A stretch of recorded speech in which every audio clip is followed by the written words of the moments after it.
2 battery है। चलिए, सभी सुन पा रहे हैं हमें? देव सज्जनों नमस्कार, फटाफट तेजी में जुड़िए। नमस्कार, गुड इवनिंग, फास्ट फास्ट, हरी आप।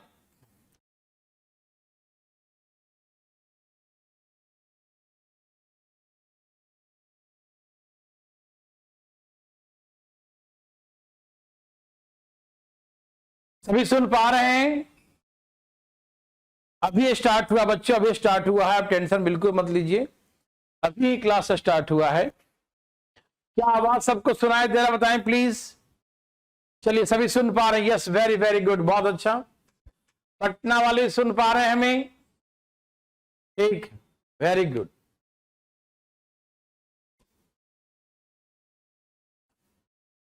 एज का देखिए तो वीडियो नंबर 8, क्या दिक्कत है इसमें?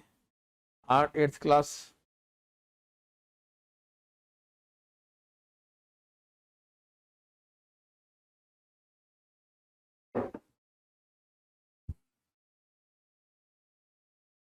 लास्ट में हम यही क्वेश्चन किए थे ना?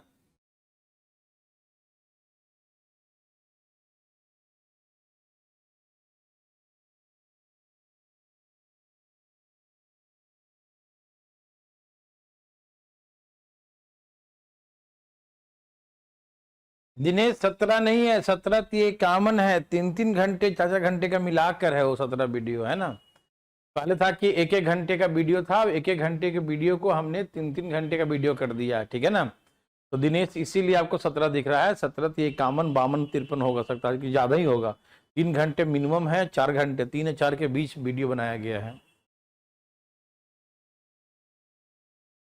चलिए, ये चुनाव वाला हो गया था, चुनाव का जो है प्रकरण समाप्त हो गया था।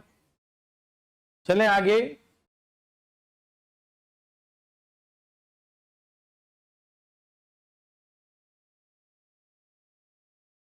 Very very good. चलिए, 212 नंबर, सब तैयार हैं? आज यूट्यूब पे क्लास नहीं चल रहा बच्चों, यूट्यूब पे अब से क्लास नहीं चलेगा परसेंटेज का, ठीक है ना। सब लोग तैयार हो जाएं फटाफट।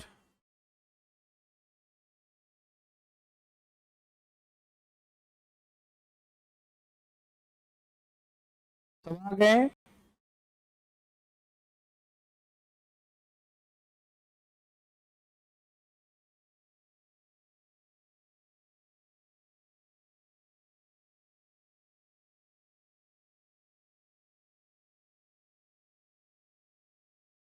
चलिए,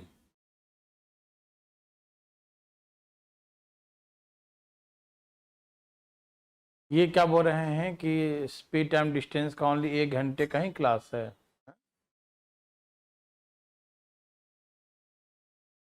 देखिए, कम क्लास क्यों है भैया, एक बार देख लीजिएगा। उसमें होना चाहिए कम से कम 50 क्लास के आसपास। शुरू करें बच्चों, सब आ गए? क्योंकि आज यूट्यूब पर नहीं चल रहा, किसी से छूट जाए तो छूट जाएगा, ध्यान रखना।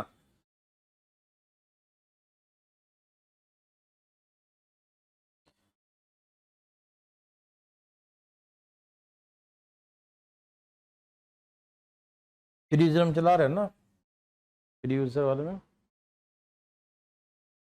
ठीक,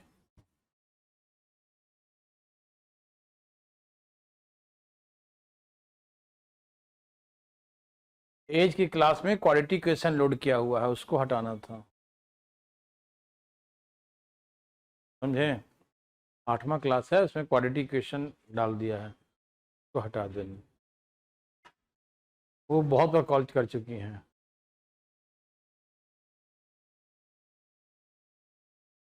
हाँ हाँ खुशबू, चलो सब चले, इसको पढ़िए जरा। कहा, अब शुरू करते हैं। जिसको आना था वो आ चुका है, अब छोड़ो गोली मारो, ठीक है ना। और पटना में जिसको आना था आ गया। बिहार शरीफ दिखाइए जरा। नहीं है अभी तक, जुड़ा नहीं बिहार शरीफ।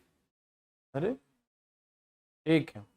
एक पुस्तकालय में जो है कुल पुस्तकों का 5% पुस्तक हिंदी भाषा के हैं, शेष का 10% पुस्तक अंग्रेजी भाषा के हैं, शेष का 15% पुस्तक फ्रेंच हैं, और शेष शेष शेष इतना पुस्तकें उर्दू हैं, उर्दू भाषा में, उर्दू में है, ठीक है।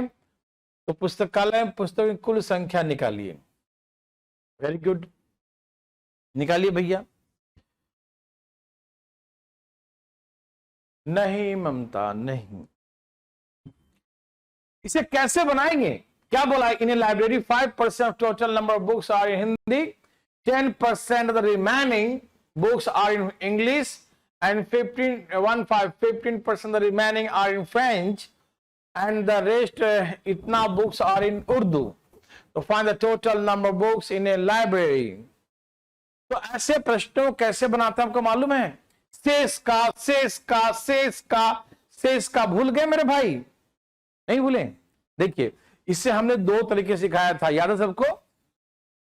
अपने इनकम का याद कीजिए, अपने इनकम का 10% इस पे, इनकम का शेष का 10%, शेष का 20%, शेष का 30% सिखाए थे ना? शेष का, शेष का, शेष का, शेष का बहुत सिखाए थे, ठीक? तो वैसे ही जो है इसे कैसे बनाएंगे, देखिए। मान लीजिए लाइब्रेरी में x बुक्स थे, कितने? x number of books. Library में x नंबर बुक्स थे, x किताबें थे, ठीक? x का 5% जो है हिंदी भाषा का है, तो हिंदी में 5% है, तो कितना बच गया? 95% किताब बच गया। यस और नो? सोचिए जरा। टोटल x बुक्स हैं, टोटल x किताबें हैं, और x किताब में से 5% किताब जो है, 5% जो है हिंदी भाषा के हैं, तो शेष कितना बच गया? शेष बच गया 95%, शेष बच गया 95%, ठीक है? तो शेष क्या कर देंगे हम? 95% शेष बच गया, और जो शेष बच गया उसका 10% अंग्रेजी भाषा के हैं, तो इतना शेष था, और इसका 10% अंग्रेजी के हैं, तो अंग्रेजी पर 10% बुक है, तो अंग्रेजी के बाद कितने बच गए? तो अंग्रेजी के बाद 90% बच गए, और जो बच गया शेष का 15, जो बच गया ना, अंग्रेजी का 10% निकल गया, तो बच गया 90%, और जो बच गया उसका 15% फ्रेंच के हैं, मतलब कितना बचेगा? फ्रेंच निकालने के बाद 85% बचेगा, और जो बच गया और लास्ट में दिया कि 5814 बुक्स हैं, तो अब शेष कितने बुक हैं? 5814, 5814 किताबें क्या है? शेष हैं। ये है रिमेनिंग नंबर ऑफ बुक्स। ये सबको समझ में आ रहा है? क्या आपको याद है सारी बातें? ऐसा सिखाया था कभी कि total x number of books है, कितने हैं? x बुक्स, और x में से 5% जो है हिंदी भाषा के हैं, तो 5% हिंदी के हैं, तो बचा कितना? तो बचा 95%, तो इतने बच गए, और जो बच गए उसमें से 10% जो है अंग्रेजी के हैं, तो 10% अंग्रेजी के, तो बचे कितना? तो इसका 90% बच गया, और जो बच गया उसका 15% उर्दू का है, तो बचा कितना? तो इसका 85%। अब जो बच गया क्या था? सॉरी, फ्रेंच का है, और जो बच गया उर्दू का, जो उर्दू का यहां लिख दिया, जो शेष है जो 5814 है। अब इसे काटिए, 20 पचे 100, 19 पचे 95, ठीक? ओके, 19 पचे 50, 18, 17 पचे 85, 17 पचे 85, 5 चौके 20, 0 से एक 0 कट गया, ठीक? अब काटो, आराम आराम से काटो। काटे? चलो 9 से काटते हैं पहले। 9 से काटो। 9 छक 54, 4 58, 9 चौके 36, 5, 9 छक 54, ठीक है ना? 9 से कट गया, ठीक है? 17 से काटते हैं। 17 से काटो। 17 तिया 51, 17 तिया 51, 17 चौका 68, 17 तिया 51, 13 बच गया, ठीक है ना? और 17 8 136 होता है, 17 8, और 19 दूनी 38 होता है।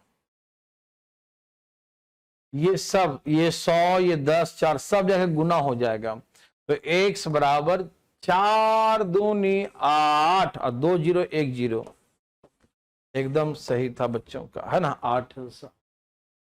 वेरी वेरी गुड, बहुत अच्छा। क्यों उर्दू के बराबर इसे लिखा कि जो बच गया वो उर्दू का है। तो 15% जो है फ्रेंच का है, तो 15% बचने के बाद कितना बचेगा, जो बचा वो 85% बचा ना, 15% तो फ्रेंच का है, तो फ्रेंच निकालने के बाद कितना बचा 85%, और जो बच गया वो शेष इतना उर्दू के हैं, तो जो बच गया वही तो उर्दू के हैं, तो इतना 85% बराबर इतना उर्दू के हैं। समझ में आया? अंकित गौतम समझ में आ रहा मेरे भाई बंधु को? पटना वाले भाई को आ रहा है? Very good.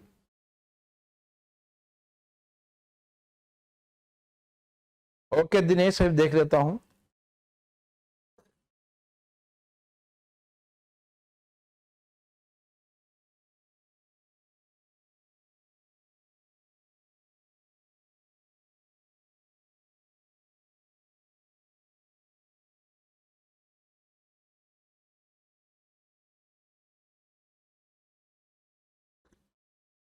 ओहो, बहुत दुख की बात है।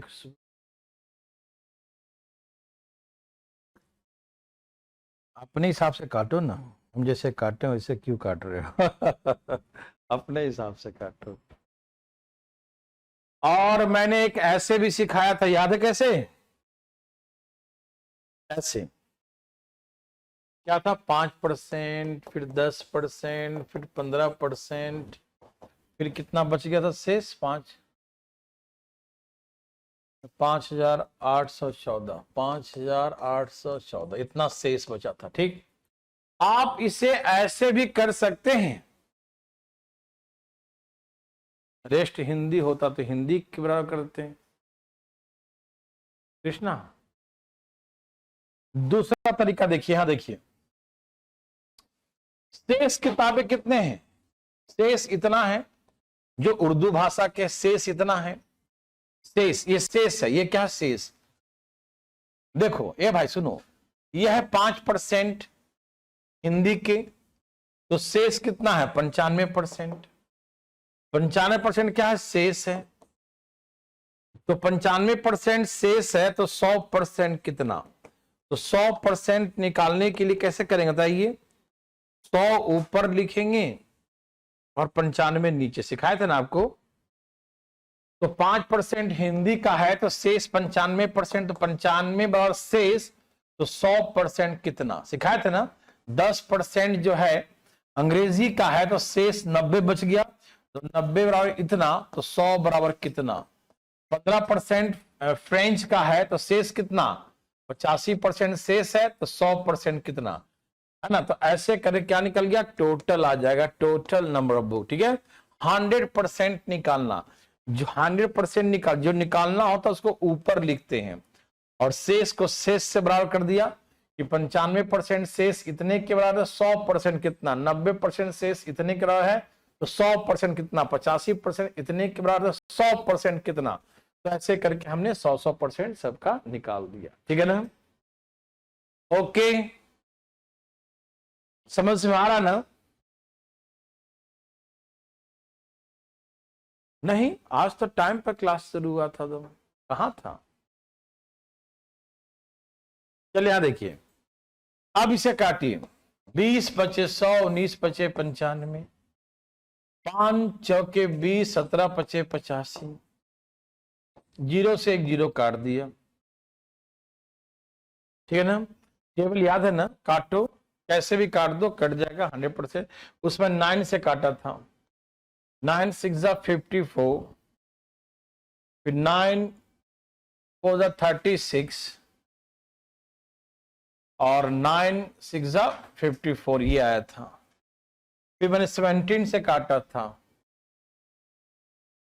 17 3 51, और 17 8 136 जो आया था। फिर 19 2 38, टेबल तो याद ही होगा, और ना याद है तो हम क्या करें, करना पड़ेगा।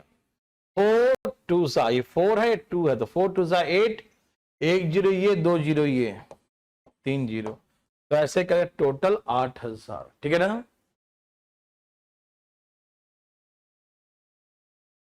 हाँ नीलम, ले सकते हैं, आपके सारे इसमें हो जाएंगे, सारे इसी बैच को आप ले सकते हैं, एक्सक्लूसिव इसी में सारे हो जाएंगे सभी एग्जाम। आप जो चाहें सब एग्जाम, ठीक है ना। तो जो मैंने इनकम में सिखाया था वैसे ही बनाइएगा, ठीक है। ये सबको समझ में आया तो प्लीज एक बार यस लिख के दिखाओ। जो पीछे रिवीजन किया हो उसको समझ में पक्का आ गया हो, जो रिवीजन नहीं किया पीछे उसको तो तारे दिखेंगे, है ना। तो रिवीजन किए हैं तो लिख दो यस, और नहीं किए हैं तो नो लिखो।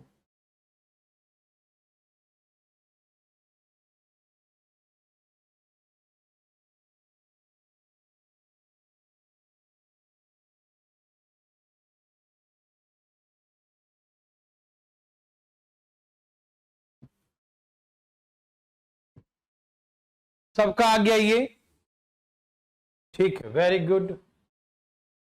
पटना वाला भाई लोग को आ गया ना, ठीक है ठीक है ठीक है, एकदम तैयार बैठा है यस बोलने के लिए। ये तो हो गया था, अभी ये हो गया, ये एग्जाम्पल, ओके। ऐसा और तो नहीं है, नहीं।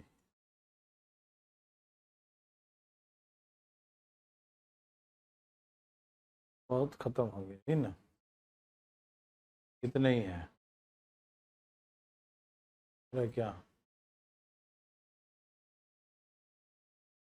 कल खत्म,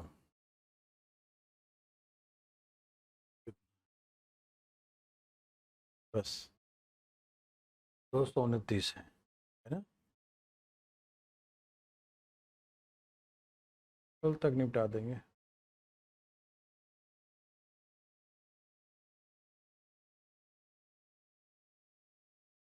चलिए प्लीज इसको बनाइए।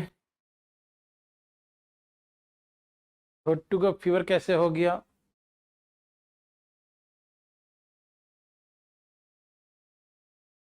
नीरज कह रहे हैं फर्स्ट प्रोसेस को फिर से बताइए। नीरज फर्स्ट तो बहुत सिंपल है, जैसे एक किताब है 5% जो हिंदी का है तो बच गया 95%, जो बच गया उसका 10%, शेष का 10% अंग्रेजी है तो बच गया 90%, शेष का 15% फ्रेंच का है तो बच गया 85%, जो बच गया वो 5814 है तो लिख दिया 5814।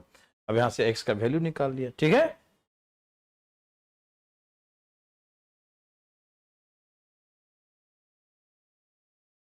इसे पढ़िए पढ़िए फटाफट, बिल्कुल फास्ट फास्ट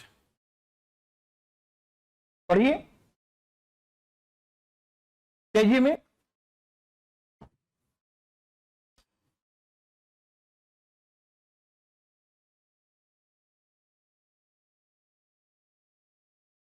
एकदम दाएं दाएं।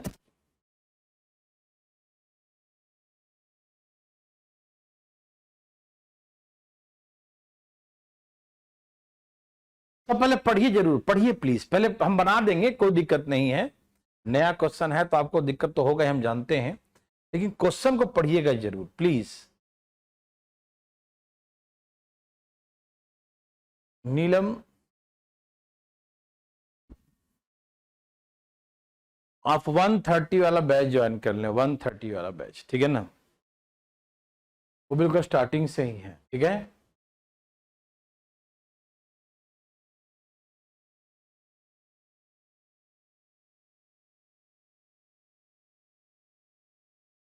छोटू गांव से आया और यहाँ आके दिल्ली में आके फीवर हो गया है। दिल्ली के नाम पर कोरोना आ जाता है, कुछ नहीं हुआ तो कोरोना ही समझेगा, सो फीवर हुआ तो अरे बारिश में भीग गया होगा यार, है ना। चलिए, क्या आपने इसको पढ़ लिया?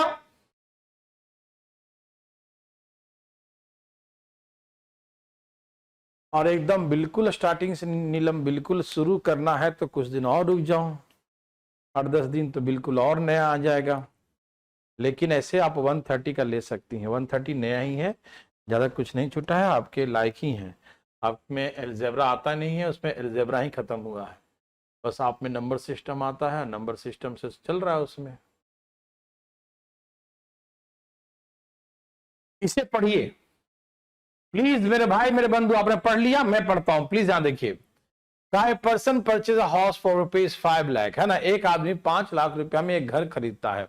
बहुत पुरानी बात होगा, है ना, दादाजी के जमाने का। देखिए, तो एक व्यक्ति 5 लाख रुपए में घर खरीदता है और उसको उसको किराए पर लगा दिया, है ना, रेंट पर लगा देता है, ठीक है ना।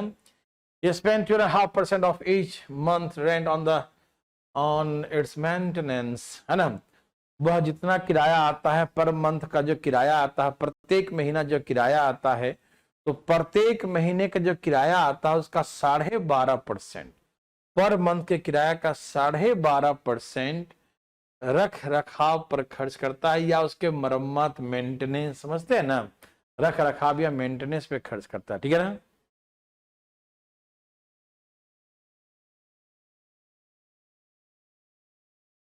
सुन रहे हैं सब लोग ना। तो जो भी रेंट आता है उसका 12.5% उसके मेंटेनेंस पे या रख रखाव, सुपरविजन, देख रेख में, मरम्मत वगैरह कुछ भी कराते रहता होगा, उस पर खर्च करता है। और वह सालाना कर के रूप में 1660 एक साल में वह टोटल टैक्स पे करता है 1660। ये अपना गवर्नमेंट टैक्सेस, हाउस टैक्स वगैरह होता है, वो 1660 रुपया टैक्स पे करता है। 1660 रुपया 1660 उसने टैक्स पे कर दिया, 1660 रुपया। ठीक। और अंततः वह अपने निवेश का 10% मुनाफा कमाता है। उसने 5 लाख रुपया उसने इन्वेस्ट किया था, तो देखा कि हम जितना निवेश किए थे, जितना हम इन्वेस्ट किए थे, उसका एक साल ने मुझे 10% प्रॉफिट हुआ, है ना। फाइनली उसने ऐसा मतलब ऑब्जर्व किया, रियलाइज किया कि हमें अपने इन्वेस्टमेंट का 10% मुनाफा हुआ है, 10% सेविंग हुआ है, 10% प्रॉफिट हुआ है। तो उसका मासिक किराया ज्ञात करें। तो उसका मंथली जो है रेंट क्या था, मासिक किराया क्या था, मंथली रेंट उसका बताएं। ठीक है ना। तो मंथली रेंट इसका निकालने के लिए कहता है। ठीक है। तो कैसे निकालेंगे इसका हम मंथली रेंट, देवी और सज्जनों, क्या आप तैयार हैं? आइए मैं आपको एक एक करके समझाता हूं। ठीक है। आप तैयार होंगे मेरे भाई बंधु? बिल्कुल तैयार होंगे। ठीक है। आप इसे x मान के ही बना सकते हैं और 100 मान के भी बना सकते हैं। ठीक है ना। जैसे चाहें वैसे बना लीजिए। ठीक, कैसे बता दूं? x मान के या 100 मान के? 100% भी मान के बना सकते हैं और x मान के भी बना सकते हैं। ठीक। तो बताइए कैसे बना दूं? चलो जैसे आपकी इच्छा करता है। चलो पहले एक से मान लेता हूं, फिर 100 मान दे, दोनों सिखा देता हूं। ठीक है। दोनों आपके मन होंगे क्योंकि सब रंग बिरंगे के लोग, कुछ लोग 100 माने बोलेंगे, कुछ एक्स बोलेंगे, है ना। तो मैं दोनों ही बता दूंगा। ठीक है। आप टेंशन मत लो प्लीज।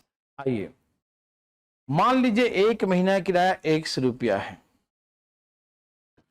एक महीने का रेंट है 100 रुपया। मान लीजिए 1 मंथ का, एक महीने का किराया जो है 100 रुपया है। तो एक महीने का किराया 100 रुपया। हम जान रहे हैं कुछ लोग x लिख रहे हैं, कुछ लोग 100 लिख रहे हैं, हम दोनों समझ रहे हैं, कुछ लोग दोनों से बताने के लिए कह रहे हैं। ठीक है, वेरी गुड, हम दोनों से बताएंगे। मान लीजिए एक महीने का किराया 100 रुपया है, तो 12 महीने का किराया 12x होगा। यस और नो? यस। एक महीना किराया यदि 100 रुपया है तो 12 महीने किराया कितना होगा? 12x होगा। ठीक है ना। ओके। तो उसका टोटल रिवेन्यू कितना आ गया? एक महीने का 100 रुपया किराया, तो 12 महीने का 12x, तो टोटल रिवेन्यू हो गया 12x। क्या हो गया टोटल रिवेन्यू? कितना? कुल इनकम कितना हो गया? 12x।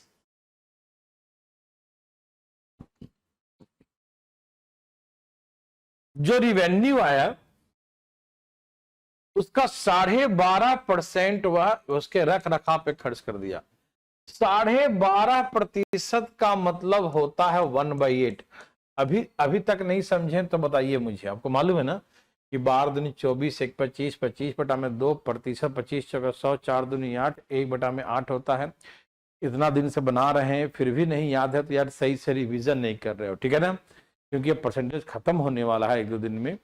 तो 12.5% का मतलब होता है 1 बटा में 8। याद है सबको? याद होगा। ठीक। 12.5% का मतलब 1 बटा में 8। तो जितना रिवेन्यू आया, हमारा रिवेन्यू इतना रुपया 12x आया, उसमें से हमने कितना खर्च कर दिया? 1/8 खर्च कर दिया। मतलब 8 में से 1 खर्च कर, कितना बच गया? 7/8। After expenditure on maintenance, maintenance पे खर्च करने के बाद हमारे पास बच गया टोटल रिवेन्यू का 7/8। क्यों? क्योंकि हमने 1/8 हमने खर्च कर दिया। 1/8 हमने खर्च कर दिया, तो अपने पास कितना बच गया? 7/8। समझ गए सब लोग ना? ठीक है, ये रिवेन्यू था, इसका 1/8 हमने स्पेंड कर दिया, तो 7/8 बच गया। खर्च करने के बाद 7/8 बच गया। ठीक, उसके बाद इसमें से और 1660 रुपया और खर्च हो गया। इतना बचा हुआ था ना, 1/8 खर्च करना, 7/8 बच गया, और जो बचा हुआ था उसमें से 1660 रुपया और माइनस हो गया। इसमें से 1660 रुपया और खर्च कर दिया, तो इसमें से माइनस कर दिया 1660 रुपया। कितना खर्च किया? 1660 रुपया इसमें से और मैंने खर्च कर दिया। 1660, 1660 रुपया और खर्च कर दिया। अंततः उसने क्या पाया, क्या ऑब्जर्व किया? फाइनली ही गॉट कितना? He get 10% profit of his investment. उसका इन्वेस्टमेंट था 5 लाख, 5 पर 5 सुनना, उसका इन्वेस्टमेंट था 5 लाख, और 5 लाख का 10% उसने मुनाफा कमाया। नहीं समझे? देखो भैया, टोटल रिवेन्यू है 12x, 12x में से 1/8 खर्च किया, तो 7/8 बच गया। जो बच गया उसमें से 1660 रुपया और खर्च कर दिया, टैक्स दे दिया। अब जो बचा है वो पूरे इनकम, पूरा इन्वेस्टमेंट का 10% है, तो अब उसका 50,000 बच गया। कितना बच गया? 50,000, 50,000 बच गया। ठीक, मतलब उसका मुनाफा कितना हुआ? इन्वेस्टमेंट का 10%, मतलब 50,000। ठीक, 12x इंटू 7/8। अब इसमें 1660 रुपया और जोड़ दीजिए। ये जो माइनस में 1660 है, ये 1660 को उधर जाके प्लस में कर देंगे। ठीक, तो प्लस कर देंगे, कितना आ जाएगा? 51660। ठीक है, इधर जो माइनस में है, इधर जो माइनस में है उधर जाके प्लस हो गया 1660। समझ में आ रहा ना? रेंट मंथली है तो 12 नहीं होगा, काहे पंकज? मंथली रेंट है तो 12x होगा ना, पूरे 1 साल का इनकम हो गया ना। ठीक है ना?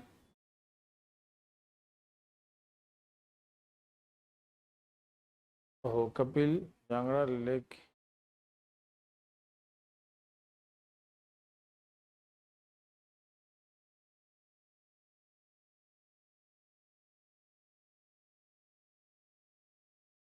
ओह ऐसी बात है, कोई बात नहीं, डाउनलोड करके देखो, कोई दिक्कत नहीं बच्चा, जैसे देखो देखो। देखिए पंकज, ध्यान सुनिएगा, 1 महीने का 100 रुपया रेंट है। ठीक है, और वो क्या करता है, पर महीने के इतना रुपया खर्च कर दिया, 1/8, तो प्रत्येक महीना उसका 7/8 बच गया 1 महीने में, और 12 महीने में 12 से गुना कर देंगे ना, इतना लिखेंगे। ठीक है पंकज, ये पूरा हो गया 1 साल का रिवेन्यू। 1 साल में से इतना टैक्स दे दिया, और टैक्स देने के बाद फाइनली उसका 50,000 बच गया। ठीक, इतना और जोड़ देंगे इसमें। ठीक है ना? अब इसको हम भाग दे के देखते हैं। ठीक है, 7 से भाग देते हैं पहले, 7 से भाग दो, 7 सते 49, 50 51, 26 हो गया। फिर 7 से भाग दें, 7 तिये 21, 21 5 26, 7 8 56, फिर 1 0। हरिओम हरिओम हरि हरिओम। 4 दूनी 8, 4 तिये 12। ठीक है, अब 3 से भाग दो, 3 से 3 से, 3 दूनी 6, 3 दूनी 6 और 12 13 हो जाएगा, 3 चौके 12, 6 तिये 18। ठीक, तो x बराबर 4920। कितना आ रहा है? गुना करो, इस 2 से गुना कर दो, 8 दूनी 120, 24 दूनी 48, 1 49। तो कितना आ रहा है? यही आ रहा है क्या? 4920, 4000।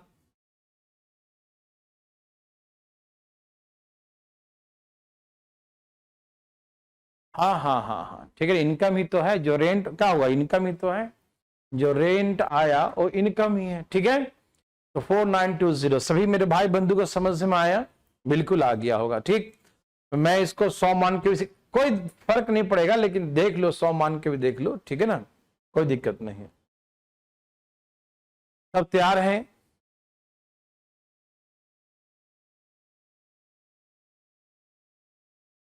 तैयार है सब लोग? ठीक है, फिर से 1 महीने का 1 रुपया, 12 महीने का 12x, उसमें से 1/7 खर्च कर दिया तो 1/8 खर्च कर दिया, 7/8 बच गया उसमें से इतना रुपया खर्च किया टैक्स के रूप में। अब जो बचा है पूरे इनकम का 10%, बोले तो 50,000 बच गया। 50,000 में 1660 और जोड़ देंगे तो 51,660 हुआ। काट छाट किया तो x बराबर 4,920, 4920, 4,920, 4,920, 4920, ये उसका 4920, ये बचा पर मंथ का रेंट। इसका एक्स का जो वैल्यू आया पर मंथ का रेंट आया। ठीक, चलिए सर 12 से क्यों कर रहे हो, ये नहीं आया। 12 से क्यों? अरे क्या 1 महीने का रेंट है, तुम मान लो 1 महीने का रेंट देता है तुम 2,000 रुपया, तो 12 महीने का रेंट कितना देगा? तो 12 से गुना नहीं करेंगे क्या, है ना। 24,000 रुपया पूरा रेंट दे दिया है 1 साल में, है ना। और इसका तुम 1/8 खर्च किया था, कितना बच गया? 7/8 बच गया। अब इसमें से और टैक्स भी दे दिया, टैक्स भी माइनस कर दिया, जो भी है इसे कर देंगे माइनस, उनसे कौन सी बड़ी बात है। ठीक, अब इसे 100% क्यों मानेंगे? ऐड कहाँ किया रे खुशबू, ऐड कहाँ किया? इधर माइनस किया, इसमें से इनकम में से माइनस किया।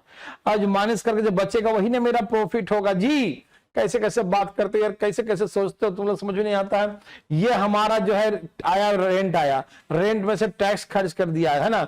अब जो खर्च तो माइनस ही करेंगे ना, अब जो बच गया वो प्रॉफिट, सब काट छाट के जो बचेगा वो मेरा प्रॉफिट होगा ना। कैसे बात करते हो, इधर माइनस इधर के प्लस ही ना होगा, माइनस कैसे हो जाएगा? कैसे कैसे बात करते हो यार, अधिकारी हो यार तुम लोग, कैसे कैसे बातें करते हो। चलो 100 मान के देखो फटाफट। यदि आप पर मंथ का रेंट 100% मान लो, बन है तो मान लो, या पूरे 1 साल का भी 100% मान सकते हो, पूरे 1 साल का भी 100% मान सकते हो, और 1 महीने का भी 100%। क्या मानू बताओ? 100% क्या मानू? 1 साल का मानू या 1 महीने का मानू? जैसे बोलेगा बता देंगे, हमें कोई दिक्कत नहीं है। 1 महीने का मानू, चलो ठीक है 1 ही महीने का मान लो। 1 महीने का रेंट 100% है, 1 महीने का 100%, तो 12 महीने का 1200%।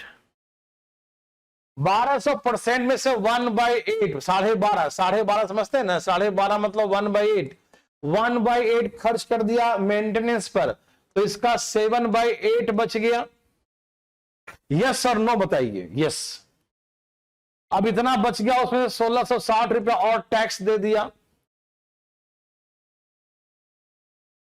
और टैक्स देने के बाद बचा कितना? उसने उसने देखा कि मुझे जितना पैसा लगाए थे उसका 10% लाभ बचा। ठीक है, जितना लगाए थे उसका 10% लाभ, तो लाभ कितना है उसका भैया? उसका लाभ है 50,000 रुपया। ठीक, मतलब सब काट छाट के 50,000 बच गया उसको। ठीक है ना, ओके ना, ओके ओके, बोलो बोलो बोलो, ओके ओके। 4 तिये 12, 4 दूनी 8, 50 दूनी 100। ठीक, वेरी गुड। 5 तिये 15, 15 सत्ते 105%, और ये वाला जाकर वहां जुड़ जाएगा, जोड़ो इसमें 51,660, तो निकालना 100% कितना होगा? 51,660 डिवाइड बाई 1050 इंटू 100%, जीरो से जीरो कट गया। ठीक, ठीक है। अब काटो काटो काटो काटो, 5 से ज्यादा हो जाएगा तो 4 से ही कटेगा ये। 4 से कितना हो जाएगा? 420, और भाग देना, यही आएगा 49 आएगा, और उसमें जीरो लगा देना, 4920। यही था ना आंसर, देखें जरा पीछे, 4920, हाँ यही होगा। काटो काटो काटो काटो काटो काटो काटो काटो काटो काटो, ठीक है, ये जीरो कट गया। जब काटोगे तो 492 आएगा, एक जीरो लगा देना, 4920। ठीक है,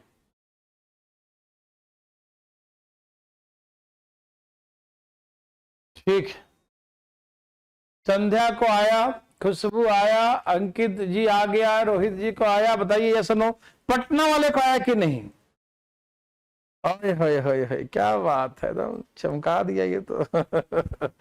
बहुत सिंपल है भाई, सब बच्चा का क्वेश्चन लेके आया है भाई, कई एग्जाम में ध्यान रखना, एसएससी से लेकर यूपी पीसीएस तक आ रखा है। 1 महीने का रेंट 100% है और 12 महीने के लिए 12 से गुना कर दिया, पूरे 1 साल का रेंट आ गया, उसमें से 1/8 खर्च कर दिया तो उसका 7/8 बच गया, जो बच गया उसमें से और खर्च कर दिया। अब जो खर्च कर दिया उसके बाद जो बचेगा वो उसका 50,000 बचा, 50,000 का प्लस हो जाएगा तो 51,660।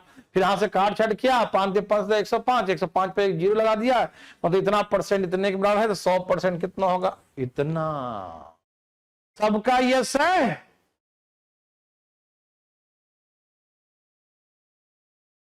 देवी और सजनों, भाई और बंधु मित्रों, आ गया। ठीक हो गया ना जी? और कुछ तो नहीं था पीछे? ये नर्सरी से भी नीचे लेवल का है, मेरे बनाने का मन बिल्कुल नहीं है, लेकिन बना दूंगा, फिर भी बना दूंगा, है ना, टेंशन मत लो। ठीक, क्वेश्चन लिख लो मेरे भाई बंधु। क्वेश्चन समझ लिया है? पढ़ो क्वेश्चन, पढ़ो, शर्माओ मत पढ़ने में, पढ़ो पढ़ो पढ़ो पढ़ो पढ़ो, फास्ट फास्ट पढ़ो।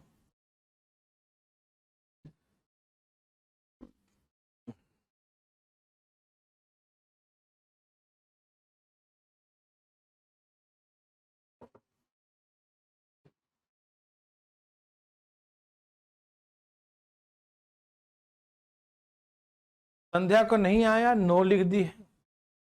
क्या बात है संध्या, नो प्रॉब्लम है या नो? कैसी बात करती हो संध्या, ये बच्चा वाला क्वेश्चन नहीं आया। देखो मैं नहीं बता रहा हूं तुमको, देखो अरे भैया बस इतना सेट कर दिखाता हूँ कि 1 महीने का रेंट है 100%, तो 12 महीने का 12 गुने 100%। अब इसमें से 1/8 खर्च किया तो कितना बच गया? 7/8 बच गया। अब इसमें से जो बच गया था, बचा हुआ में से 1660 और दे दिया, तो अब इतना बच गया, और जो बच गया है वो 50,000 है। 5 लाख का 10% बच गया 50,000। अब इधर लाओ संध्या, अपने हाथों से काटो, अपने हाथों से बनाओ, ठीक है? इस प्रश्न को सब लोग पढ़ लिए मेरे भाई, मेरे बंधु, मेरे मित्रों, पढ़ लिए? चलिए देखो मेरे भाई बंधु, the numerator of a fraction is increased by 20% and denominator is decreased by 20%. What a new fraction?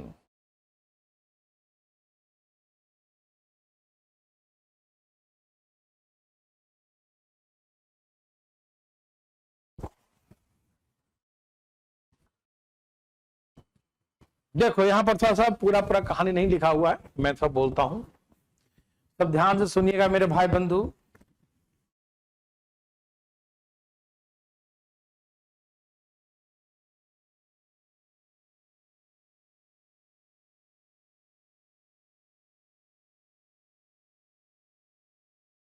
दुख की बात है खुशबू।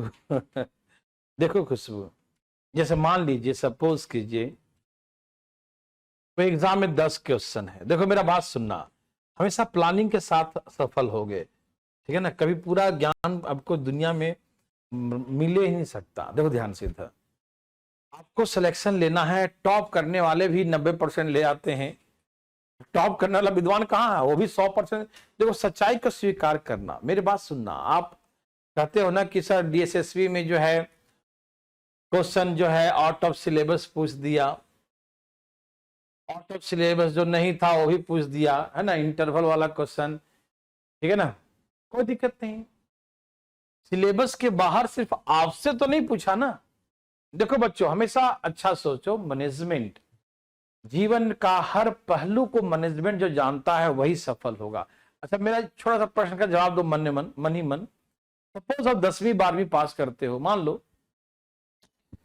तो या 10वीं 12वीं या कोई भी एग्जाम ही पास करते हो, तो एक बच्चा 90% मार्क्स लाया, मान लीजिए 90% लाया, हम ऑब्जेक्टिव क्वेश्चन की कर रहे हैं, 90% लाया, मान लो कि ये एसएससी का या किसी का भी एग्जाम है बैंक का, और 90% मार्क्स लाया और वो टॉपर है, नंबर 1 है, आप क्या बोलोगे? वाओ ये तो टॉप कर गया।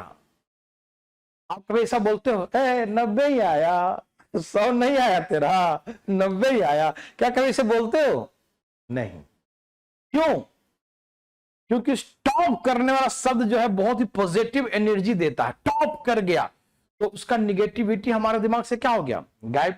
हम सिर्फ बोलते हैं ऐसा 90% लाइट टॉप कर गया। हम ये क्यों नहीं बोलते हैं कि अरे तुम्हारा 10% नहीं आया, इतना पढ़ने में तो तेज था, 10% नहीं आया। यदि ये बात बोलेंगे उसको हम, तो हमें भी खराब लगेगा क्योंकि टॉप किया है। तो टॉप करने वाला भी यदि 90% में टॉप हो रहा है, उसको भी 2-4-5% की समस्याएं आती है जीवन में, तो हम सच्चाई यही है कि यदि एग्जाम में 10 क्वेश्चन पूछा है और मान लो कि आपने कहा एक क्वेश्चन जो है आउट ऑफ सिलेबस आ गया, ठीक है, एक नहीं 2 क्वेश्चन आ गया आउट ऑफ सिलेबस, आपके सिलेबस में नहीं था, चैप्टर जो मेंशन किया था एग्जाम के समय पहले वो उस चैप्टर से बाहर पूछ दिया, मान लीजिए, तो क्या ये सिर्फ आपसे पूछा या सबसे आउट ऑफ सिलेबस पूछा?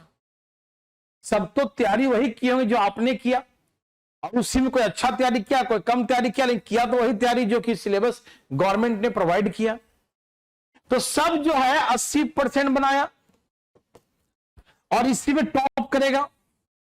लेकिन आप जब ये 80% में गलती कर देंगे तो फेल होना पक्का है ना, क्योंकि जो अच्छा तैयारी किया होगा, मान लो ठीक है 2 नहीं आया सबको, तो जो बच्चा 80% भी मार्क्स लाया तो वो टॉप कर गया ना जी। और आप यदि इस क्वेश्चन में जो 8 क्वेश्चन था उसमें भी आप गलती कर देते हैं तो आपको भगवान भी नहीं बचाएंगे, ठीक है ना। तो आप चाहते हैं कि आप भगवान बचा लें, तो जो सिलेबस आपके है, जितना आपको आता है, जो सिलेबस मेंशन कर रखा है कोई भी गवर्नमेंट का एग्जाम में, भैया इसको इतना अच्छा से घोटिए, इतना घोटिए, इतना घोटिए कि भैया ठीक है हमको नहीं, 1-2% हम छूट दे दिए उसको, 10% तुम बाहर से पूछ लेना, 10% आउट ऑफ सिलेबस हर बार पूछेगा, हर बार पूछेगा, ये पक्की बात है। तो 5-10% जो है आउट ऑफ सिलेबस पूछेगा और हर बार वो नया आएगा। तो सच्चाई बताता हूं, मैं अब टीचर हूं और मैं टीचर की सच्चाई बताता हूं कि बात ऐसा है कि हर साल यदि मान लीजिए सपोज 100 क्वेश्चन पूछा है एग्जाम में, तो 100 में से 90 से 95% ही मतलब पूरी कहानी आती है। हर साल 5% से 10% नया आता है, 5% 10%। और हर साल हम लोग जैसे टीचर क्या करते हैं कि जो पढ़ाते हैं उस सिलेबस में इसको जोड़ते जाते हैं, 5-5%, 5 हर साल जोड़ते जाते हैं, ठीक।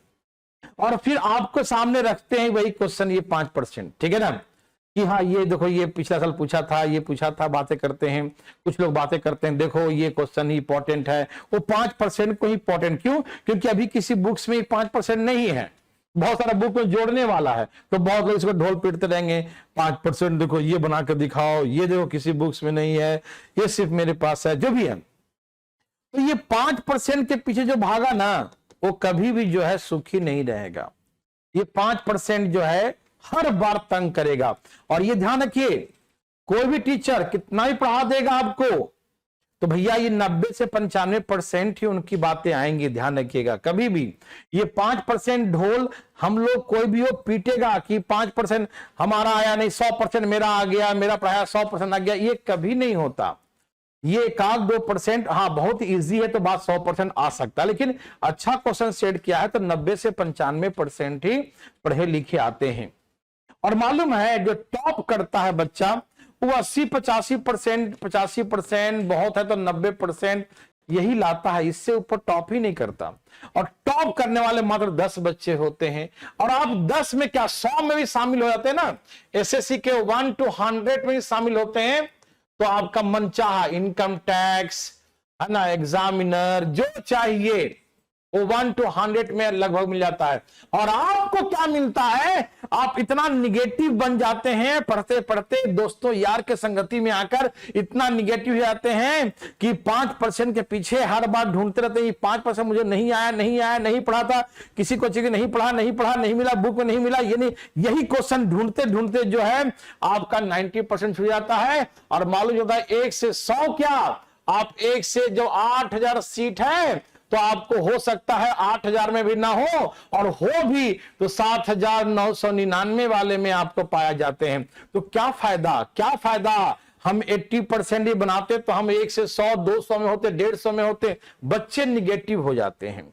बच्चों जो देखो, जो अच्छा विचार का आदमी है, जो अच्छा सोचता है, जो पॉजिटिव सोचता है, वो भैया अपने आप को बचा के चलता है। क्योंकि एक बार दिमाग में किसी व्यक्ति के निगेटिव चीज चल जाती हैं तो वो आदमी के अंदर बर्बादी का जो है एकदम जश्न मनाना शुरू हो जाता है दिमाग, ठीक है ना। तो प्लीज कभी भी नहीं आप सोचो मेरे भाई कि जितना तुम पढ़े हो, जो 2-4 बुक बनाए हो, उसी बुक को बार बार घोटो, जो क्लास में पढ़े उसी को बार बार घोटो, और तुम 90 से 95% के कैटेगरी बस इतने ही कि भाई छोड़ दो। कोई बोले भी कि 5% बना के दिखा, गोली मार, हमको नहीं बनाना है। आप टेस्ट दो, टेस्ट सीरीज कुछ भी करते हो, देखो कि क्या मेरा 90% प्लस आता है कि नहीं। यदि 100 क्वेश्चन तो 90 क्वेश्चन 91 आ रहा है या नहीं आ रहा है। आपके 25 क्वेश्चन है तो 25 ना 225 22.5 नंबर आ रहा है या नहीं आ रहा है। ये 22.5 प्लस आना शुरू जिस दिन हो गया, उस दिन समझ जाओ कि आपकी तैयारी बहुत अच्छी है, एग्जाम पक्का पास करोगे। ये जो 2-2.5 नंबर नहीं आ रहा है, कभी मान लो प्री में तो 5-25 का 25 आता है, बहुत लोगों को 50 नंबर पक्का, एक नहीं बहुत लोगों को आया है, और आता भी। हम 100 की बात है, 100 में थोड़ा सा अटकता है मेंस में 95%, लेकिन प्री में तो 100 में 100 करता है। मतलब 25 क्वेश्चन से 25 क्वेश्चन करने में बहुत होते हैं। लेकिन फिर भी यदि आपकी तैयारी 22.5 टेस्ट सीरीज कह देते हो, 22 नंबर 23 नंबर आता है, तो आप समझो कि आप बहुत अच्छी तैयारी में हो। और हमेशा अपने आप को पॉजिटिव बनाए रखो, ठीक है। तो मेरे हिसाब से कभी भी ऐसा ना सोचिएगा कि भैया मेरा जो है ये 2 सिलेबस के बाहर आ गया, मैं क्या करूं, मैं तो सिलेबस के बाहर पढ़ ही नहीं पाया। तो कभी मत सोचिए, क्यों? क्योंकि ये 2 सबके लिए है, ये सबके लिए आउट ऑफ सिलेबस है। आप जितना 80% तो सही से बना दें, और 80% बना देंगे तो 100% सिलेक्शन होना है, 100%, ठीक है ना। तो हम इतना जो भाषण दे दिए, इसके दिमाग पर असर पड़िया, अच्छा सोचिएगा। अच्छा, आपको मालूम है कैसे जो है, आप लोग सुनते होंगे कि आईएएस के बच्चे, आईएएस से पास करते हैं बच्चे, ध्यान सुनिएगा, वो 1 से लेकर 10 तक, या 1 से लेकर 100, 1 से 10 तक, यहां तक 100 तक ही मान लीजिए, मैक्सिमम बच्चे जो होते हैं वो या तो इंजीनियरिंग आईआईटी के होते हैं, मैक्सिमम मतलब 10 में से 4-5 ऐसे होते हैं, या मेडिकल से होते हैं, मतलब डॉक्टर वगैरह होते हैं, आईआईटी या डॉक्टर होते हैं। अच्छा बताओ कि कभी भी आईएएस के एग्जाम में जो चीजें आता है, क्या आईआईटी के बच्चा पढ़ा है कभी? क्या डॉक्टर कभी पढ़ा है? मेरे बात ध्यान सुनिएगा, आप बीए करते हैं, आप एमए करते हैं, आप इसमें जो है पीएचडी कर लेते हैं, है ना, हिस्ट्री पॉलिटी सबसे पीएचडी कर लेते हैं। ये बताइए मुझे, ये आईआईटीएन इंजीनियर, ये डॉक्टर बेचारा कभी हिस्ट्री पॉलिटी ज्योग्राफी नहीं पढ़ा होता है, और नहीं पढ़ा होता है। सोचो, मेरे बात को अपन दिमाग पर जोड़ देना मेरे भाई। आप जब कहीं मोटिवेशनल क्लासेस कहीं बैठते हो, या कोई आपको कन्विंस करता है, तो अभी अच्छे जगह लोग कन्विंस करेंगे, तुमको समझ में आएगा सच्चाई क्या है। देखिए, 1 से 10 तक जो है टॉपर बच्चे, 1 से 100 में मैक्सिमम जो होते हैं आईआईटी इंजीनियरिंग कर रखे होते हैं, या अच्छा जगह से कोई इंजीनियरिंग एनआईटी कर रखा होता है, या मेडिकल के बच्चे होते हैं, डॉक्टर के होते हैं। बीए वाले बच्चे बहुत कम होते हैं, एमए वाले बच्चे बहुत कम होते हैं, पीएचडी कर रखा है वो भी इसमें 110 में बहुत कम होते, 1-2 होते हैं। तो ये बताइए कि जिंदगी भर बीए एमए पीएचडी करने वाले बच्चे जिंदगी भर हिस्ट्री पॉलिटी ज्योग्राफी सब पढ़ते रहते हैं, और ये इसके पढ़ने के बाद आईएएस में ही आता है, हिस्ट्री पॉलिटी ज्योग्राफी इकोनॉमी यही सब तो है, 8 सब्जेक्ट है। साइंस का सब्जेक्ट कोई वैल्यू ही नहीं है। साइंस टेक कुछ आता है, उस साइंस टेक्स जो भी साइंस टेक आता है वो करंट अफेयर्स का होता है। वो कोई साइंस टेक्स ऐसा नहीं आता कि साइंस टेक जो है बहुत हार्ड साइंस टेक है, नहीं, ऐसा नहीं। ये इन लोग का यूज का नहीं है, डॉक्टर इंजीनियर कुछ नहीं है। लेकिन ये टॉप कैसे करते हैं, ये जान हिस्ट्री पढ़े ही नहीं थे, ये अपना 4 साल डॉक्टर वाला, डॉक्टर साहब 5 साल 1 साल का है ना प्रैक्टिस करते हैं, 5-6 साल तक पढ़ाई करते हैं, और पढ़ाई करने के बाद जो है, पढ़ने के बाद वो 1 साल में IIT मेडिकल IAS बन जाते हैं। कैसे बनते हैं भैया?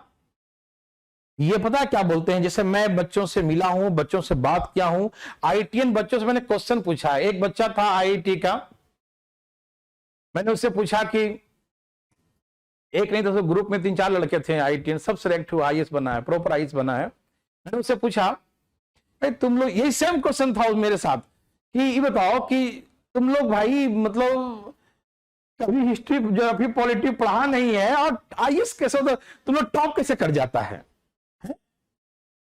क्या करते हो तुम टॉप कर जाते हो? बताओ उसके बारे में। पता क्या बताया उसने? कहा कि सर देखिए, हम लोगों को जैसे हिस्ट्री है ना, मान ली हिस्ट्री पढ़ना है, तो हिस्ट्री से हमें कहा गया कि हिस्ट्री से देखो ये जो है भारत का, उत्तर भारत का इतिहास है, मुगल कालीन इतिहास है, ये आधुनिक भारत का इतिहास है, ये दक्षिण भारत का इतिहास है, ये है वो है। हमको इतिहास पढ़ना है और इतिहास से 10 क्वेश्चन आते हैं।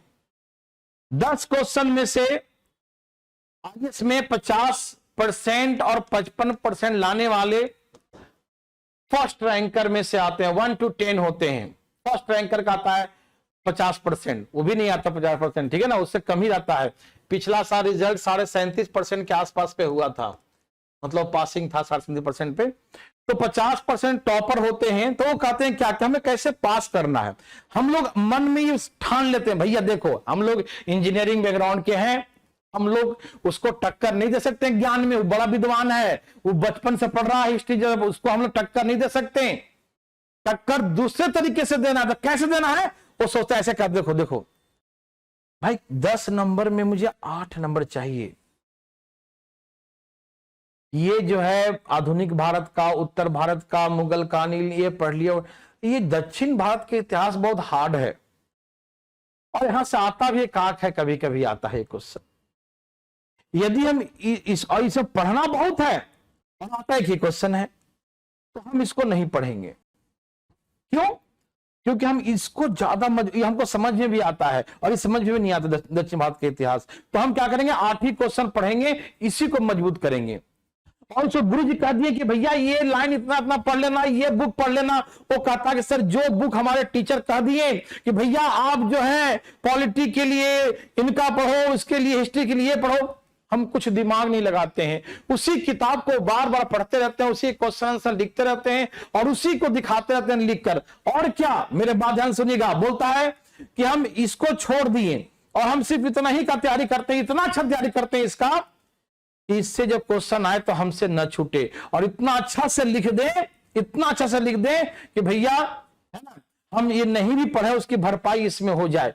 और जो बच्चे जो आर्ट्स बैकग्राउंड के होते हैं वो सोचते हैं कि भैया इसको क्यों छोड़ें, हम इसको ही पढ़ लें। और मालूम चलता है कि ये जो है दक्षिण भारत के इतिहास बढ़िया से कंप्लीट कभी होता ही नहीं है, हमेशा भूलते जाता है, कॉन्सेप्ट क्लियर होता ही नहीं है यहाँ पर हमेशा। तो क्या करेगा वो बेचारा, डरा सा रहेगा, ओ माय गॉड हम पढ़े तो थे दक्षिण भारत के इतिहास, लेकिन हमारा सही से हो नहीं पाया, ओ माय गॉड हमको ये नहीं हो पाया, हमको सही से कॉन्फिडेंस इस पे नहीं आया।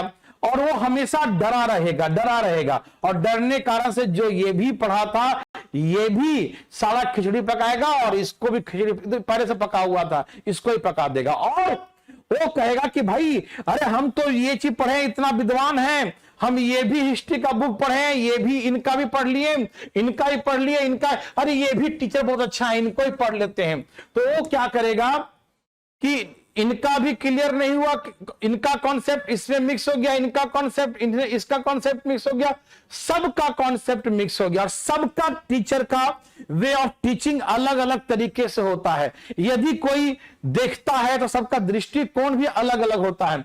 सबका कॉन्सेप्ट खिचड़ी पका दिया, मालूम चला कि जिस तरीके से उभर के कॉपी में आना चाहिए वो उभर के आता ही नहीं है। इसीलिए हमेशा ध्यान रखिए, जब भी कुछ पढ़िए बच्चों तो एकदम एक ही चीज को एकदम IITian जैसा, IIT के बच्चे के जैसा पढ़िए कि भाई यदि हम ये 2 बुक हमें कह दिया है तो इस 2 बुक से ही आते हैं मैक्सिमम, तो यही 2 बुक बनाना है। ये कॉपी से आता है तो कॉपी को ही बार बार बनाना है और हमको विद्वान नहीं बनना है, मुझे बस ये 90% में ले आओ भगवान, और 90% लाओ। हमको ना चाहिए, हम नौकरी करने के बाद हमको ना हिस्ट्री पढ़ना है, ना ज्योग्राफी, ना पॉलिटी। एक बार मोहर लग गया आईएएस का, उसके बाद जिंदगी भर नहीं पढ़ना है। मेरे भाई मेरे बंधु ध्यान रखिएगा, कभी भी उसको जरूरत नहीं पड़ेगा कभी पढ़ने का। तो क्या करते हैं लोग, कहते हैं भाई कैसे भी पास कर जाओ, और पास करने के चक्कर में वो सिर्फ सटीक चीजों का अध्ययन करते हैं, सटीक चीजों को पढ़ते हैं। तो आप लोग भी स्टडी ऐसे क्या करें, कभी भी कोई बच्चा ऐसा लगे, मेरे बात आप ध्यान सुनना, ज्यादा भरपेट ज्यादा हम लोग खाते हैं ना, यहां तक खाते चल जाएगा, खाना यहीं तक चाहिए, यहां तक तो चल जाएगा, और ज्यादा यहां तक कर लिए ना तो हल्का सा भी हिले डोले तो मालूम चले जो खाए थे सब निकाल देगा। मतलब अच्छा चीज भी हो खराब चीज, तो ध्यान रखिएगा, ज्यादा टेंशन नहीं, टेंशन से पढ़ाई ऐसे मत कीजिएगा, ठीक है। और देखिए मैंने आज भी आपको भाषण, आजकल बहुत भाषण दे रहा हूं मैं फालतू में, है ना। तो ध्यान रखिए बच्चों, जो बच्चे डरते हैं, अभी जो क्वेश्चन बच्चे ने किया उसका जवाब मैंने दिया, और बहुत बड़ा जवाब दे दिया, लेकिन ध्यान रखिए समझदार बनिए आप, और ऐसे मन में डरानी चीजें मत रखिएगा, नहीं तो हम कितना ही पढ़ा देंगे, सब पढ़ना मेढ़ना बेकार हो जाएगा, ठीक है। देवी सजनों सब तैयार है क्या? चलिए यहां देखिए, डरना मना है। एक भिन्न का अंश, देखिए ये होता है नोमिनेटर, ये होता है डिनोमिनेटर, ठीक। ये है अंश और ये है हर। सब तैयार है? बिल्कुल तैयार होंगे। बिल्कुल बच्चों, हम कहते हैं कि 200 के नंबर में 200 नंबर वाले ही बच्चे आते हैं, लेकिन कितने आते हैं? मैं अभी बच्चा ने कहा कि 200 में 200 वाले 2-3 बच्चे बहुत है, तो ऑल इंडिया में 4 बच्चे होंगे जो 200 में 200 नंबर लाए। और क्या जो 198 लाया भोंद है? क्या 197 लाया कमजोर है? और वो भी जो है A110 के रैंक में है भैया, ठीक है ना। तो इसीलिए प्लीज देव सजनों एकदम ध्यान रखिए, एकदम जम के तैयारी कीजिएगा मस्त तरीके से, ठीक है ना। सीजीएल का एडमिट कार्ड आ गया भाई साहब, ध्यान रखिएगा, ठीक है। अब जोश आ गया हो सबको ठीक है।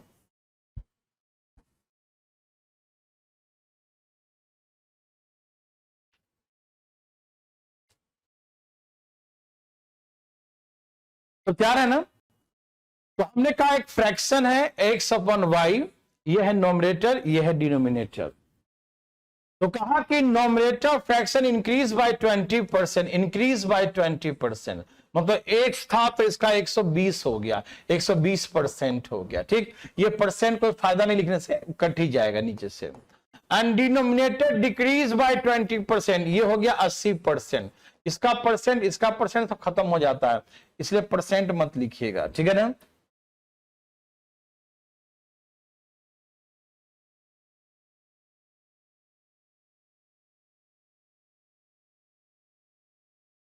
सब तैयार है ना।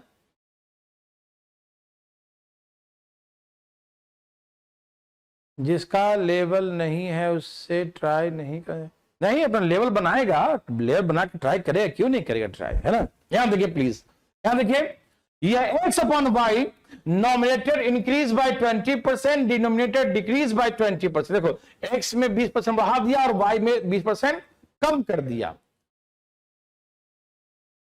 तो काटिए इसको, 4 तिय 12, 4 दूनी 8, 4 तिय 4 दूनी, तो x/y का 3/2। देखिए एक्चुअली फर्स्ट क्वेश्चन क्या है, what is the new fraction. Actually यहां पर एक क्वेश्चन जो है ऐसा नहीं है, नया भिन्न क्या होगा पुराने भिन्न का, पुराने भिन्न का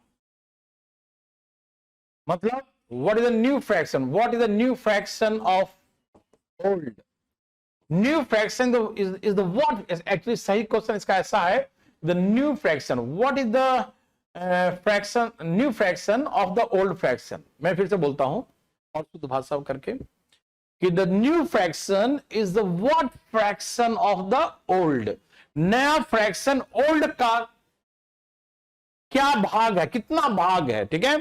या अभी सिंपल भाषा में नया भिन्न क्या होगा पुराने भिन्न का। तो सुनिए यहां देखिए, छोड़िए, हम अगला क्वेश्चन साफ साफ लिखा होगा, आप टेंशन मत लीजिएगा, ठीक है। यहां देखिए, तो ये है पुराना भिन्न और ये हो गया उसका 3/2, तो बोलेंगे नया भिन्न जो है पुराने वाले का 3/2 टाइम्स है, ठीक है ना। नया भिन्न पुराने वाले भिन्न का क्या होगा, तो क्या बोलेंगे 3/2 गुना होगा।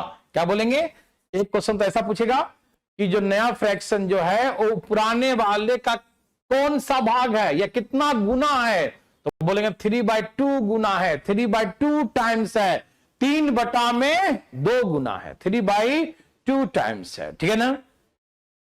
ओके, ये फर्स्ट समझ में आया कि new fraction is the what fraction of the old, बोलो 3/2 टाइम्स, कितना है 3/2 टाइम्स।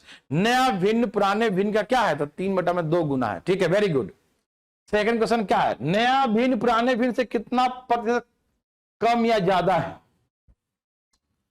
तो इसको देखो, एक तो इससे ही बना सकते हो, ये पुराना भिन्न है और ये नया भिन्न है, ये ओल्ड है और ये क्या है न्यू है, ओल्ड है और ये क्या है न्यू है, ओल्ड और ये न्यू का रेशियो आ गया 2:3, क्या आ गया 2:3, मतलब पुराना 2 है तो नया 3, तो कितना बढ़ गया 1 बढ़ गया, 1 गुने 100 बटा पहले 2, तो 50%, 50%, क्या हो गया 50%।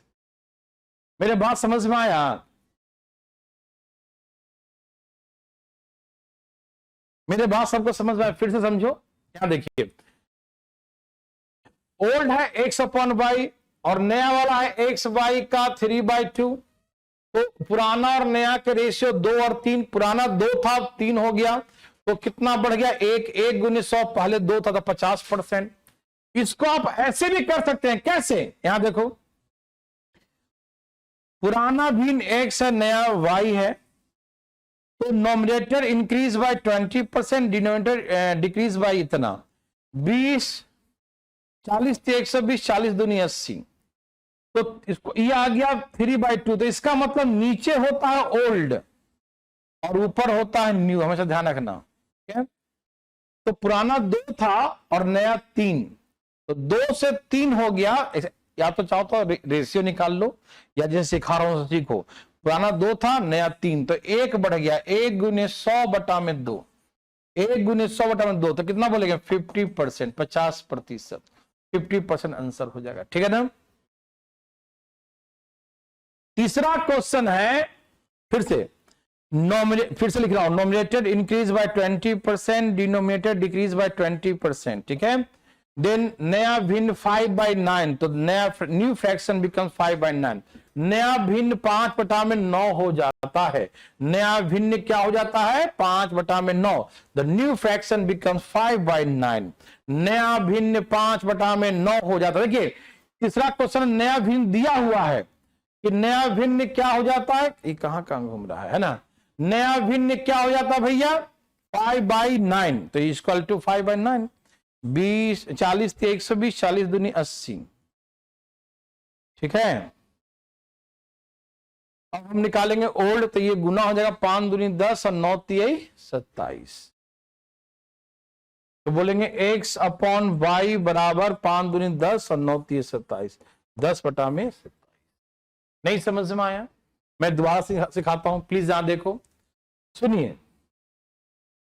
यह है पुराना भिन्न x/y, nominator increase by 20, denominator decrease by 20, वो 20 बढ़ गया, ये 20 घट गया और फ्रैक्शन बिकम्स 5/9, ऐसा होने से नया भिन्न 5/9 हो जाता है, is the given, the new fraction become 5/9, तो इज इक्वल टू हम क्या लिख देंगे 5/9, इज इक्वल टू क्या लिख देंगे 5/9 लिख देंगे, ठीक।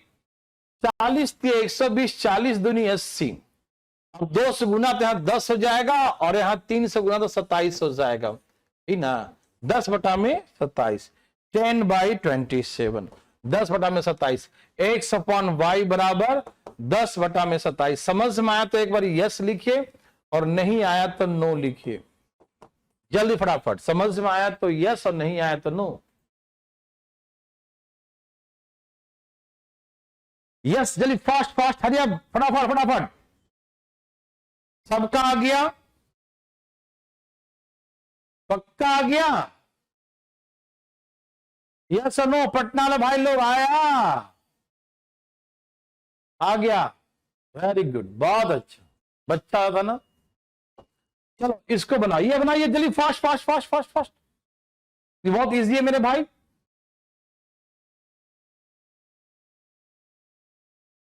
चलिए 215 नंबर, फटाफट, तेजी में, दाएं दाएं।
नहीं, आज यूट्यूब पे नहीं चल रहा, प्लीज देखिए। देखिए फ्रैक्शन है एक्स अपॉन वाई, फ्रैक्शन क्या मान लिया, भिन्न को क्या मान लिया, एक्स अपॉन वाई। देखिए एक भिन्न के अंश के दुगना, नोमिनेटर का ट्वाइस, 20% इंक्रीज तो 120, हर के 3 गुना, डिनोमिनेटर का 3 टाइम्स, 30% कमी, 30% तो 20% हो गया। Twice of the numerator increased by 20%, thrice of the denominator decreased by 30%. The fraction becomes 16 by 24% of, the fraction becomes 24% of 16 by 21. मतलब भिन्न जो है 16/21 का 24% हो जाता है। देखो थोड़ा घुमा के पूछेगा ना एग्जाम में, ऐसे ही पूछेगा, पूछा हुआ एग्जाम में है। एक भिन्न है एक्स अपॉन वाई, अंश का दुगुना 20% बढ़ा दिया, हर का 3 गुना 30% कम कर दिया।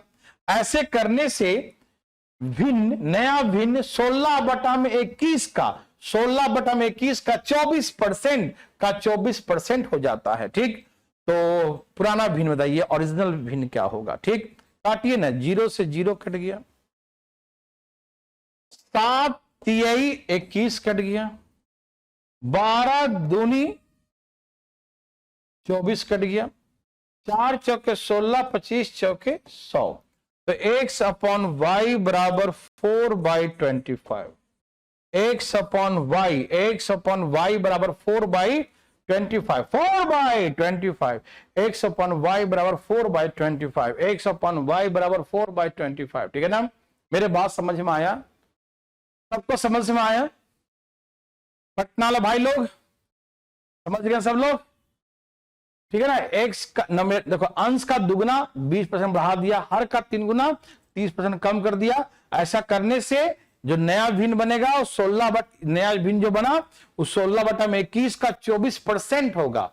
फिर 0 0 कट गया, 7 तिहाई 21 कट गया, 12 दूनी से 24 कट गया, 4 चौका 16, 25 चौका 100, 4/25। ये हो गया, the old fraction is 4/25। Yes, समझ में आया? कोई दिक्कत? तो आज थोड़ा कमी पढ़ते हैं, आज के इतना ही। ठीक है ना, okay, bye bye, take care, good night. अभी यूट्यूब पर क्लास चलेगा उसका